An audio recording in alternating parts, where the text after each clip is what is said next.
So I was recently having a conversation with someone about emergency funds, and I saw a lot of videos online about how much you should have for an emergency fund. And a lot of people say, it should be 3 months, 6 months, sometimes a year. So I actually want to share some opinions of what I think an emergency fund should be.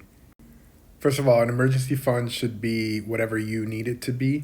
And there isn't anything wrong with actually having an emergency fund that's specifically to you. Don't follow boilerplate advice like, oh, it should be 3 months or 6 months. A lot of people have emergency backups like going to live with their family or relying on their friends, etc. So whatever your emergency situation is, that's what you should consider your emergency fund. Now that doesn't mean that you shouldn't save money.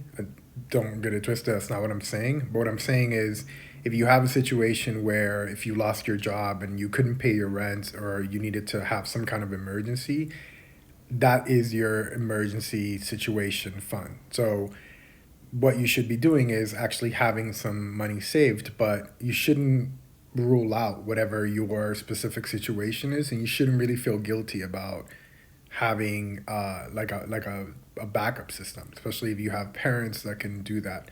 I don't have that. I actually always had to have an emergency fund. But if you do have that, then you should tap into that as a whole in terms of emergency fund. And I know that's kind of controversial because it's kind of like, oh, we should all be independent, but you should also work within the resources that you have. So if you need to move in back with your parents or etc., like that is your emergency fund, if you will.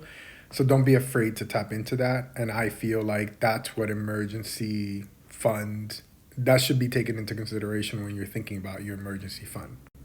That said, one of the important things that you should do is invest the rest of the money. So if you're saving, you should invest that rest. And I'll make another video about what I think investing should look like. Hope that helps.